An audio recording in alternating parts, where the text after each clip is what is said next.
आज हम मध्यकालीन इतिहास की शुरुआत करने वाले हैं। मध्यकालीन इतिहास बेसिकली दो रूपों में पढ़ा जा सकता है। एक 750 से 1750 तक माना जाता है, एक 1200 से 1750 तक। जो 750 से 1200 तक माना जाता है उसे संक्रमण कालीन मानते हैं। वो प्राचीन काल में भी आता है और मध्यकालीन में भी, लेकिन हम उसे प्राचीन काल में पढ़ेंगे। तो मध्यकालीन इतिहास में हम देखेंगे कि हमें क्या क्या पढ़ना है। तो सबसे पहले हम दिल्ली सल्तनत पढ़ेंगे, जिसको 1206 से 1526 तक है। क्षेत्रीय राज, इसका समयकाल 14 सदी से 16वीं सदी तक है। उसके बाद मुगल। मुगल हम दो चरणों में पढ़ते हैं, 1526 से 1760 तक और एक 1760 से 1858 तक। उसके बाद हम विविध में देखेंगे यूरोपीय कंपनियों के बारे में, मराठों के बारे में और 18वीं सदी में जो क्षेत्रीय राज बने उनके बारे में। इसके बाद हम देखेंगे कि दिल्ली सल्तनत में हम क्या क्या पढ़ेंगे, किस किस चीज़ को कवर करेंगे। दिल्ली सल्तनत में हम राजनीतिक इतिहास, आर्थिक इतिहास, सामाजिक इतिहास और सांस्कृतिक इतिहास को कवर करेंगे। इनमें से आर्थिक इतिहास, सामाजिक इतिहास और सांस्कृतिक इतिहास से हमें मेंस में क्वेश्चन देखने को मिलेंगे, लेकिन राजनीतिक इतिहास मेंस के पॉइंट ऑफ व्यू से इतना इम्पोर्टेंट नहीं है। राजनीतिक इतिहास से हमें प्रीलिम्स में क्वेश्चन तो देखने को मिल सकते हैं, लेकिन वो भी बहुत कम देखने को मिलते हैं। अगर हमें आर्थिक इतिहास, सामाजिक इतिहास और सांस्कृतिक इतिहास समझना है तो हमें राजनीतिक इतिहास की भी थोड़ी बहुत समझ बनानी पड़ती है। इसलिए हम राजनीतिक इतिहास को भी समझेंगे। तो हम देखेंगे कि राजनीतिक इतिहास में हम क्या क्या पढ़ेंगे। राजनीतिक इतिहास में हम वंशावली के बारे में जानेंगे, उसके बाद प्रशासन के बारे में और उसके बाद उत्थान और पतन के बारे में। कुछ युद्ध जो शासकों के द्वारा लड़े गए उनके बारे में भी जानेंगे। सांस्कृतिक इतिहास हम प्राचीन काल के तरह ही पढ़ेंगे, जैसे कि स्थापत्य के बारे में, चित्रकला के बारे में, मूर्तिकला और साहित्य के बारे में। धर्म के बारे में हमें मध्यकाल में दो आंदोलन देखने को मिलते हैं, एक भक्ति आंदोलन, एक सूफी आंदोलन। ये दोनों बहुत ही इम्पोर्टेंट हैं, इन्हें हम पढ़ेंगे। इसके बाद हम संगीत के बारे में पढ़ेंगे। इसके साथ हम आगे बढ़ते हैं तो देखेंगे कि जब गजनी का आक्रमण हो रहा था तब कौन कौन से क्षेत्रीय राज्य थे। जैसे कि हमें पता है कि 1712 मोहम्मद बिन कासिम का आक्रमण हुआ, जो सिंध के शासक दाहिर सेन को 1712 में मोहम्मद बिन कासिम ने हरा दिया, जिससे वहाँ पर एक इस्लामिक शासन की शुरुआत हुई। उसके बाद गजनवी ने आक्रमण किया, गजनवी में आक्रमण किया और उस क्षेत्र को जीता भी।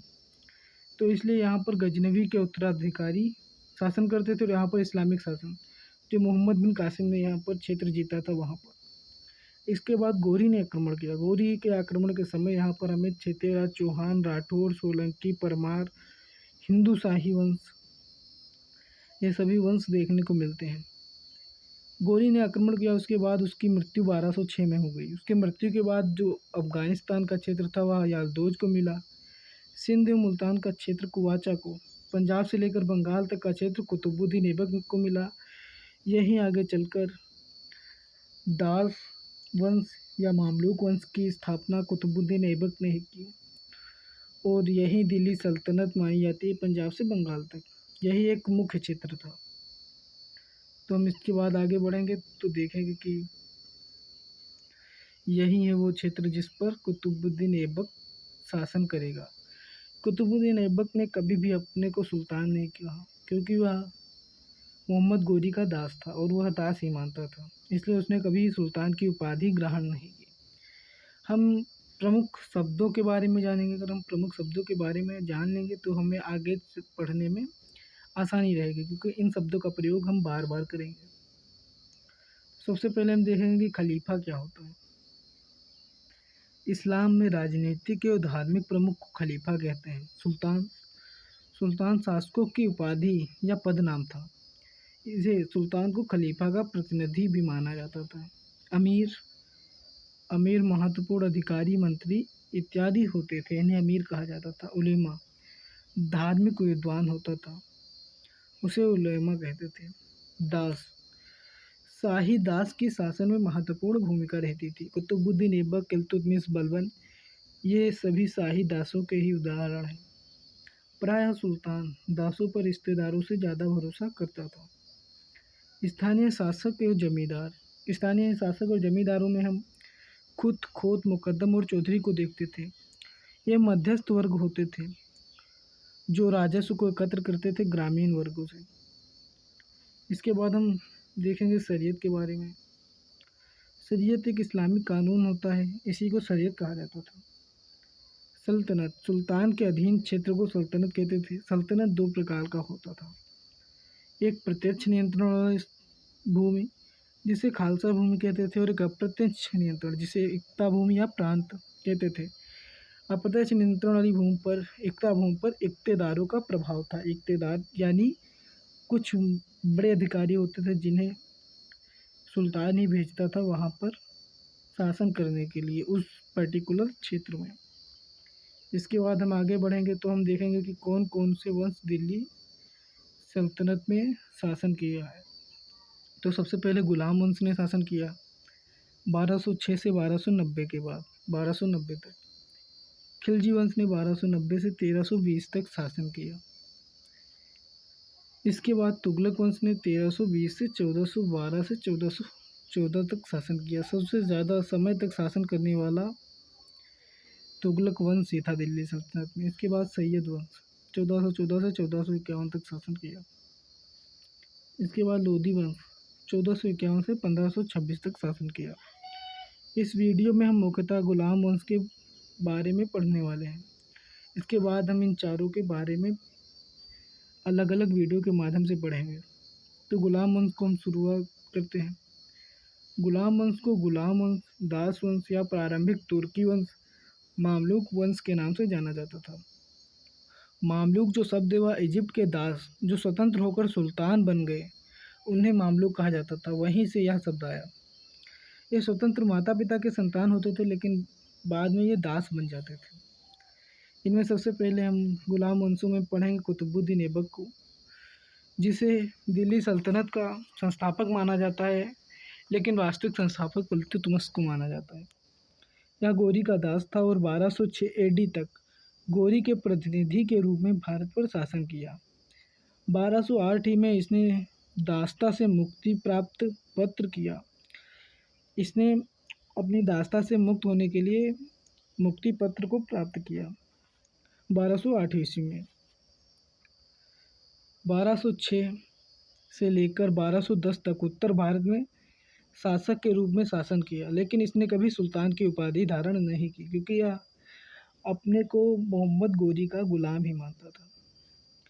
ऐबक को दिल्ली सल्तनत का संस्थापक भी माना जाता है, लेकिन वास्तविक संस्थापक आप देखेंगे तो इल्तुतमिश को माना जाता है। दिल्ली के साथ साथ इसने लाहौर को अस्थायी राजधानी बनाया। याल्दोज एवं कुवाचा से दिल्ली सल्तनत को सुरक्षित रखा।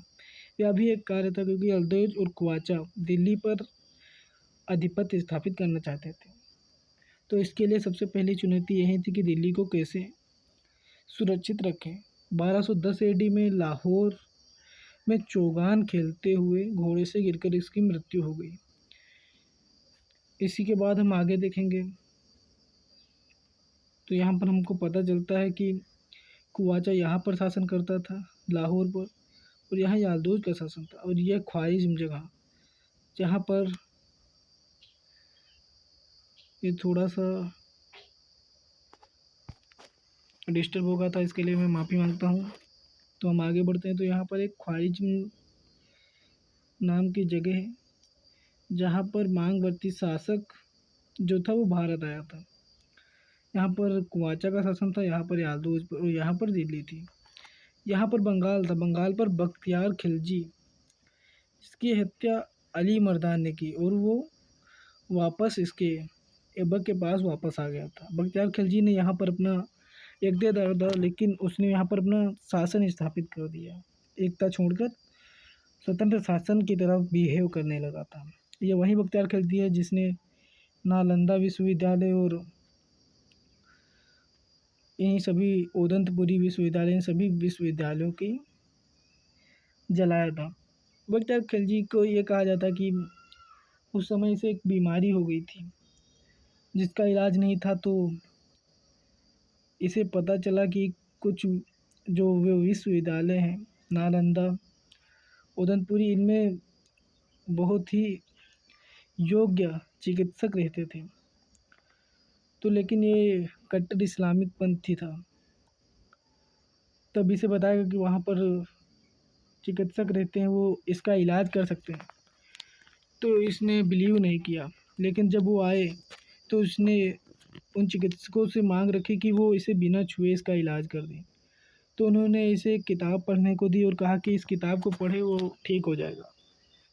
तब वो किताब पढ़ रहा था तो धीरे धीरे ठीक होने लगा। तब उसने बाद में बुलाया उन चिकित्सकों को कि वो कैसे ठीक हुआ। तो उन्होंने बताया कि उन्होंने किताब पर एक ऐसा लेप लगाया था दवाई का, जब वो उसे पढ़ता था तो ज़बान पर लगाता था, फिर उसे पन्ने को पलटता था सूखने की वजह से, उसी से उसका इलाज हो गया और वो ठीक हो गया। ये सुनकर उसे बहुत आश्चर्य हुआ और उसने कहा कि उसके इस्लामिक क्षेत्र में तो ऐसा कुछ नहीं है, पर यहाँ पर है।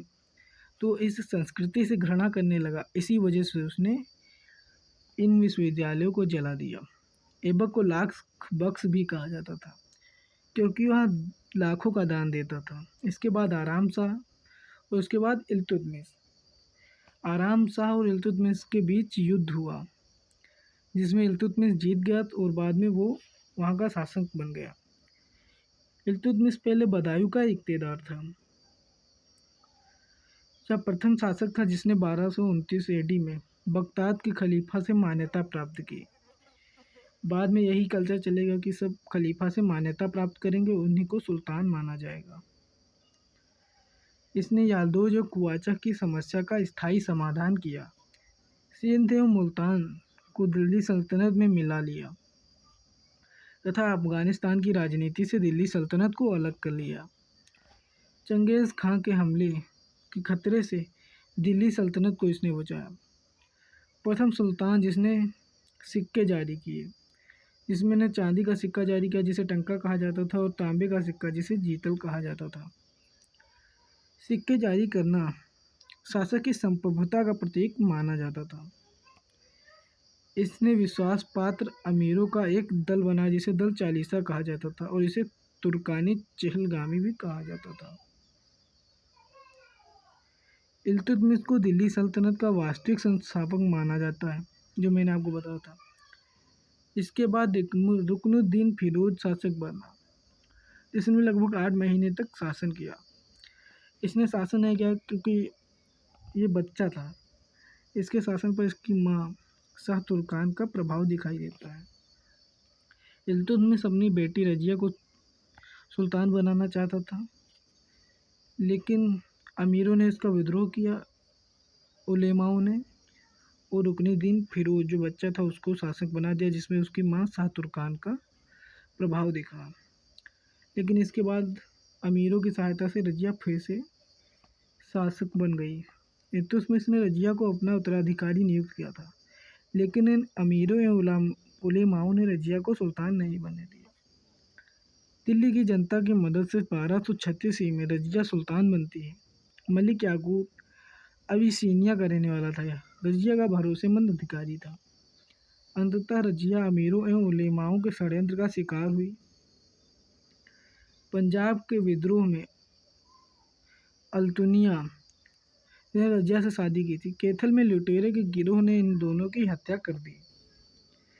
इसके बाद हम देखेंगे तो बेहराम शाह शासक बनता है। अमीरों के षड्यंत्र में इसकी भी हत्या हो जाती है। अलाउद्दीन मसूद शाह, अमीरों के षड्यंत्र में इसकी भी हत्या हो जाती है। और नसीरुद्दीन महमूद जो शासन बना था, इसके शासन काल में प्रशासन का संचालन मुख्यतः बलबन के द्वारा किया गया, जो कि दल चालीसा का प्रमुख सदस्य था। और बाद में बलबन ही इसको हथिया लेगा और सुल्तान बन जाएगा, इसे जहर देके मार डालेगा। हाथ से कुरान की प्रतिलिपि तैयार करता था और उसे ही बेचता था। यह बलबन का दामाद था। बलबन ने इसी की हत्या कर दी थी जहर पिलाकर। नोट में हम पॉइंट देखेंगे कि 1236 से 65 के बीच का काल अमीरों एवं सुल्तानों के बीच संघर्ष का काल माना जाता है। इसके बाद बलबन का शासन रहा। तो बलबन 1265 से 1287 तक इसने शासन किया। बलबन के काल को सुदृढ़ी का काल भी कहा जाता है। बलबन ने राजपद की गरिमा को बनाए रखने के लिए कई उपाय किए। सुल्तान को नियाबत खुदाई ईश्वर का प्रतिनिधि कहा एवं जिल अल्लाह ईश्वर की छाया के रूप में प्रस्तुत किया, क्योंकि जनता इसे उसी नज़रों से देखे और इसका सम्मान करे। दरबार में सिजदा एवं पेबोस ईरानी परंपरा थी, इसी का प्रचलन किया। अपने वंश का संबंध इस्लाम के पौराणिक योद्धाओं अफरासियाब वंश से बताया तथा अपने पुत्रों एवं पौत्रों का नाम भी पौराणिक योद्धाओं के नाम पर रखा, जिससे यह लगे कि एक महान शासक है और इसकी गरिमा बनी रहे जनता के सामने। दरबार में अधिकारियों के बैठने का स्थान सुनिश्चित किया और हंसी मजाक को वर्जित किया। मेवात में विद्रोह हुआ और लुटेरों को मार डाला या गुलाब बना बेच डाला। जो मेवात में विद्रोह हुआ उसमें इसने लुटेरों को मरवा डाला और इसे गुलाम बनाकर बेच भी डाला। उस समय इसके शासन में जो लुटेरे थे वो भी बहुत कम सक्रिय थे, क्योंकि यह उनकी निर्मम रूप से हत्या कर देता था या उन्हें पकड़ लेता था तो गुलाम बनाकर उन्हें बाहर भेज देता था। इसने केंद्रीय सैन्य मंत्रालय दीवाने अर्ज का गठन किया, गुप्तचर विभाग का भी गठन किया। दिल्ली के आसपास के क्षेत्रों में कानून व्यवस्था को चुनौती देने वाले गिरोहों जो लुटेरे थे उनको समाप्त किया। मेवात, कटेहर, बरन जो बुलंदशहर है इत्यादि क्षेत्रों से इसे चुनौती मिलती थी। इसने उनके खिलाफ रक्त एवं लोह की नीति अपनाई, जो आगे चल के बिस्मार्क के बारे में भी हम पढ़ेंगे विश्व इतिहास में। मंगोल हमलों से साम्राज्य को सुरक्षित रखने के लिए इसने कई उपाय किए। उत्तर पश्चिम भारत में विभिन्न दुर्गों का निर्माण करवाया और पुराने दुर्गों की मरम्मत की मंगोलों से बचने के लिए। योग्य लोगों को उत्तर पश्चिम में नियुक्त किया। इसमें इसका पुत्र नसीरुद्दीन मोहम्मद भी था, जो मंगोल हमले में मारा गया। बलबन इसे ही अपनी बात सुल्तान बनाना चाहता था, क्योंकि यह एक योग्य था। साम्राज्य विस्तार के लिए इसने कोई अभियान नहीं किया और सेना को हमेशा युद्ध के लिए तैयार रखता था। बलबन ने बुगरा खां को बंगाल का गवर्नर बनाया और बाद में इसे ही सुल्तान बनाना चाहता था अपने पहले बड़े बेटे की मृत्यु के बाद। बलबन के कहने पर भी बुगरा खां ने सुल्तान बनने से मना कर दिया, क्योंकि उसे बहुत अजीब लगता था। वो नहीं चाहता था कि वो अब भी अपने पिता के छत्र छाया में रहे, क्योंकि वह उसका पिता उसे बहुत ही पाबंदियों के साथ उसे एक सैनिक के रूप में पालता था। इसके बाद उसका पौत्र बलबन का जो पोता था केकू वाधवा शासक बना। यह बुगरा खां का पुत्र था। इसके बाद क्यूमर्स जो 1290 में शासक बना। इसी का जो रक्षक था, संरक्षक जिसे कह सकते हैं, जलालुद्दीन खिलजी, इसी ने क्यूमर्स की हत्या की और खिलजी वंश की स्थापना की। खिलजी वंश को हम अगले वीडियो में देखेंगे। अगर आपको वीडियो पसंद आया तो लाइक और शेयर, चैनल को सब्सक्राइब करें। अगर आपको कुछ और टॉपिकों का वीडियो चाहिए तो आप इसके नीचे कमेंट भी कर सकते हैं, जिससे हम प्रयास करेंगे आपको बढ़िया कंटेंट प्रोवाइड करने की। धन्यवाद। अगर आपको वीडियो पसंद आया तो सब्सक्राइब जरूर करें।